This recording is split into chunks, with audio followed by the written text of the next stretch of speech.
ଶିରୁଳି ମହାବୀର କି ଦର୍ଶନ କରିଦେଇକିନା ଆମେ ଲଞ୍ଚ କରିନଥିଲୁ, ସେଠି ଟିକେ ପ୍ରସାଦ ଖାଇଥିଲୁ। ଟିକେ ମାନେ ଗୋଟେ ଦୁଇଟା ଖଣ୍ଡ ପ୍ଲେଟ୍ ଆଣିକିନା ଆମେ ତ 15 ଜଣ ହେଲୁଣି ଲୋକ, ଟିକେ ଜଷ୍ଟ ପାଇ ଦେଇଥିଲୁ। କାରଣ ଆମେ ଟିକେ ଖାଇବୁ ବୋଲି ଏଠି କ'ଣ ନନଭେଜ୍ ଟିକେ ଖାଇବୁ ବୋଲି ଆସିଥିଲୁ। ଦର୍ଶନ ସରିଲା, ସବୁ ସରିଲା, ନା ଘରକୁ ଫେରିବା ଟାଇମ୍ ହେଇଗଲା।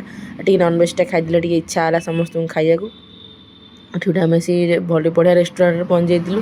ପୁରା ଦେଖୁଥିବେ ବ୍ୟାକ୍ଗ୍ରାଉଣ୍ଡ କେତେ ସୁନ୍ଦର ହେଇଛି, ପୁରା ସବୁ ବ୍ୟାମ୍ବୋରେ ହେଇଛି। ସେଠି ବ୍ୟାମ୍ବୋ ରେଷ୍ଟୁରାଣ୍ଟ ହେଇଯାଏ। ଏଇଟା କ'ଣ ତା ନାଁଟା ଆକ୍ଚୁଆଲି ମୋ ମନେ ପଡ଼ୁନି। ସେଇ ପୁରୀ ଭୁବନେଶ୍ୱର ରୋଡ଼ରେ ହିଁ ସେଠିଟା ଆସିକି ରହିଗଲୁ। ବଢ଼ିଆ ହେଇଛି, ପୁରା ସୁନ୍ଦର ଭାଇବ୍ ଦେଉଥିଲା। ପୁରା ଏତେ ସିମ୍ପଲ୍, ବଢ଼ିଆ ସୁନ୍ଦର ଜାଗା। ଫଟୋ ଉଠିବାକୁ ସବୁ ସୁନ୍ଦର ହେଇଛି। ଆଉ ଏଠି ସବୁ ବସିଗଲା ପରେ କିଏ କ'ଣ ଖାଇବେ ଚାଲିଲେ ଦେଖିବାକୁ। ଆଉ ମୁଁ ବି ଆପଣମାନଙ୍କୁ ହାଇ କରିଦେଉଛି। ସୋ ଏଠି ବସିଗଲୁ ଖାଇବାକୁ। ବହୁତ ଆକ୍ଚୁଆଲି ଭୋକ ବି ବହୁତ ହେଲାଣି, କାରଣ 3:30 ଉପରେ ହେଇଗଲାଣି। ମୁଁ ଏଠୁ ପହଞ୍ଚୁ ସେଠୁ ଆଡ଼ୁ ସାଡ଼ୁ ଟିକେ କ'ଣ ସେଠି ସି ବିଚ୍ରେ ଖିଆଖି ହେଇଥିଲା ପରେ ଟିକେ ଭୋକ କାହାକୁ ବେଶୀ ହେଇନଥିଲା। ସେଠୁ କହିଲୁ ନା ଏଇଟା ଲାଷ୍ଟ ସମସ୍ତେ ଏଇନା ଘରକୁ ପଳେଇବା, ଟିକେ ଭଲସେ ଲଞ୍ଚଟା କରିଦେବା। ଆଉ ତାପରେ ଏଠି ଫାଷ୍ଟ ଅର୍ଡ଼ର ଆସିଗଲା। ମୋ ପୁଅର ଦେଇଥିଲା ତା'ର ମସଲା ପାମ୍ପଡ଼ ସେ ଖାଇଦେଲା। ସମସ୍ତେ ଗୋଟେ ସେପଟେ ଖାଇଦେଲେ। ତାରି ଆଗେ ଆସିଲା କ'ଣ ବଟର ଚିକେନ୍ ଆଉ ବଟର ନାନ୍।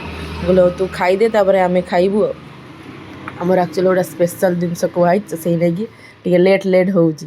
ଆଉ ତାର ଏଠି ସର୍ଭ କରିଦେଉଛନ୍ତି। ମୁଁ କହିଲି ତୁ ଆଗେ ଗରମ ଖାଇଦି। ତାକୁ ଆକ୍ଚୁଆଲି ବହୁତ ଭୋକ ହେଲାଣି। ସେ କହିଲା ନା ମୁଁ ବିରିୟାନୀ ଖାଇବିନି। ଆମର ବାମ୍ବୋ ବିରିୟାନୀ ଆମେ ଅର୍ଡ଼ର ଦେଇଛୁ। ତ ନୂଆ ଆଇଟମ୍ଟା ବି ଦେଖିବା, ମୁଁ କହିଲି ଦେଖିବା ଟ୍ରାଏ କରିବା, ଖାଇବା ସେଟାକୁ। ଆଉ ସେଟା ସମସ୍ତେ ସେଇ ବାମ୍ବୋ ବିରିୟାନୀ ହିଁ ଖାଇବୁ। ତାର ଖାଲି ସିଏ କହିଲା ମୁଁ ନାନ୍, ସେ ତାର ପ୍ରାୟ ବିରିୟାନୀ ଖାଉଛି, ସେ ନେଇ କହିଲା ମୁଁ ମୋର ନାନ୍ ଖାଇବି। ଆଉ ତାର ବି ଏମିତିରେ ଜଲ୍ଦି ପଳେଇ ଆସିଲା। ମୁଁ ଠିକ୍ ଅଛି, ପିଲା ଲୋକ ତାକୁ ଭୋକ ହେଲାଣି।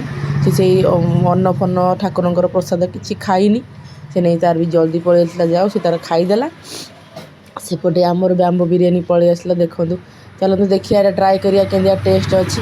ଫାଷ୍ଟ ଏପଟରେ ମୋତେ ଦେଉଥିଲା, ଯେହେତୁ ମୋ ଭାଇକି ଜୋର ଭୋକ ହେଲା, ମୁଁ ତାକୁ ସେପଟ ସାଇଡ଼୍ ତାକୁ ଆଗେ ଦିଅ, ତାପରେ ଆମର ଏପଟ ସାଇଡ଼୍ ଆଗେ ଦେବ। ଏପଟେ ତାଙ୍କୁ ମୁଁ କହିଲି ତାକୁ ଟିକେ ଖୋଇଦିଅ, ସେ ସିଙ୍ଗଡ଼ା ଟିକେ ଛିଣ୍ଡେଇ ପାରୁନଥିଲା। ତ ଆମର ବି ପଳେଇ ଆସିଲାଣି ଏପଟ ସାଇଡ଼୍। ଦେଖାଯାଉ ଟେଷ୍ଟ କ'ଣ ଅଛି। ଆକ୍ଚୁଆଲି ବେଶୀ ମସଲା ତ ଦେଖାଯାଉନି। ତଥାପି ଦେଖିବା, ଏଇଟା ଟ୍ରାଏ କରିବା। କେତେ ଜିନିଷ ଟ୍ରାଏ କରାହେଉଛି, ଥରେ ଏଇଟା ଟ୍ରାଏ କରିଦେବା। ସେ ନେଇକି ସମସ୍ତେ ମଗେଇଥିଲୁ ଏଇଟାକୁ ହିଁ। ସମସ୍ତେ କହିଲେ ଯେ ଆଜି ଗୋଟିଏ ଆଇଟମ୍ ହିଁ, ଏତେ ଲେଟ୍ ହେଲାଣି, 4ଟା ବାଜିଗଲାଣି। ଆଡ଼ୁ ସାଡ଼ୁ ଏତେ ମଗେଇଲା ବେଳକୁ ବହୁତ ଲେଟ୍ ହେଉଛି। ସେଇ ଗୋଟେ ଆଇଟମ୍ ହିଁ ମଗେଇଥିଲୁ। ଟେଷ୍ଟ ଥିଲା, ମିଡ଼ିୟମ୍ ଥିଲା, ଏତେ ଭଲ ମାନେ ଓଭର ହେଇଯାଇନି କି ଚଳିବ। ସେମିତି ଭୋକରେ ଖାଇ ଦେଇଥିଲୁ ସମସ୍ତେ, ଚଳିବ। କିନ୍ତୁ ଟେଷ୍ଟ ୱାଇଜ୍ ପୁରା ମାନେ ଖାସ୍ ଲାଗିଲାନି। ଯେଉଁ ଅନୁସାରେ ଏକ୍ସପେକ୍ଟେସନ୍ ଆମର ଥିଲା, ଫୁଲଫିଲ୍ ହେଲାନି ସେଇଟା। କିନ୍ତୁ ଆମର ବାବାଙ୍କର ଆଉ ଅଙ୍କଲଙ୍କର ମଗେଇଥିଲେ ତାଙ୍କର ପମ୍ପଲେଟ୍ ଫ୍ରାଏ ଆଉ ଖାଲି ପ୍ଲେନ୍ ରାଇସ୍। ପମ୍ପଲେଟ୍ଟା ଅଲଗା ହେଇଗଲା, ଆମକୁ ଖାଇବନି ନାଇଁ। ସେ ତାଙ୍କର ପମ୍ପଲେଟ୍ ଫ୍ରାଏ ପୁରା ୟମ୍ମି ହେଇଥିଲା। ମୁଁ ବି ତାଙ୍କ ପାଖକୁ ଟିକେ ଆଣି ଚାଖିଛି, ଭଲ ଟେଷ୍ଟି ହେଇଥିଲା। ଆଉ ମୁଁ ପମ୍ପଲେଟ୍ଟା ବି ଚାଖିଛି। ପମ୍ପଲେଟ୍ଟା ଫ୍ରେଶ୍ ଅବଶ୍ୟ ନଥିଲା, ତଥାପି ଭଲ ଲାଗୁଥିଲା। ଏତେ ବି ବାସି ଜିନିଷଟା ନୁହଁ। ଆଉ ରେଷ୍ଟୁରାଣ୍ଟରେ ସବୁ ତ ଜାଣିଥିବେ ଆପଣମାନେ, ସେ ବାସି ହେଉ ଯାହା ହେଉ, ଆମେ ଆଉ ବୁଲାବୁଲି କରିବାକୁ ଗଲେ ଆଉ କେଉଁଠି ଫ୍ରେଶ୍ ଜିନିଷ ଖୋଜିବୁ। ଯେହେତୁ ସି ଫୁଡ଼୍ ଖାଇବାକୁ ମନ ହେଲା, ତ ତାଙ୍କର ସେଠିକି ଗଲେ ଆମେ ପମ୍ପଲେଟ୍ ଖାଇବୁ। ଅବଶ୍ୟ ପମ୍ପଲେଟ୍ଟା ଭଲ ହେଇଥିଲା, ଚଳିବ। ତାଙ୍କର 10ରୁ ତାଙ୍କର 8 ମୁଁ ଦେବି। ଏଇଟା ଟେଷ୍ଟ ଲାଗୁଥିଲା ଭଲ। ବିରିୟାନୀ ଅପେକ୍ଷା ତ ଏଇଟା ହିଁ ଭଲ ଲାଗୁଥିଲା। ମୁଁ ପଛରେ ଭାବିଲି ଏଇଟା ଖାଇଯାଇଥାନ୍ତି। ପାଟିଟାକୁ ଟେଷ୍ଟଟାକୁ ଟିକେ କରିବାକୁ ଏଟାକୁ ଆମେ ପଛରେ ଗୋଟେ ଚିଲି ପ୍ରୋନ୍ଟା ମଗେଇଲୁ। ଏଟାକୁ ଟିକେ ଖାଇକି ଆଇଲୁ, ଭଲ ଲାଗିଲା। ତାପରେ ଘରେ ଆସିଲା ପରେ ଆଉ କିଛି ଆଜି କରିହେଲାଣି, ଖାଲି ରୁଟି 2ଟା କରିଥିଲୁ ଘରେ। ଚିଲି ଚିକେନ୍ ଆଉ ଚିଲି ପ୍ରୋନ୍ଟା ଯେହେତୁ ଆମେ ଶାନ୍ତିରେ ଖାଇନଥିଲୁ, ଟିକେ ଗୋଟେ ଖାଇଥିଲୁ।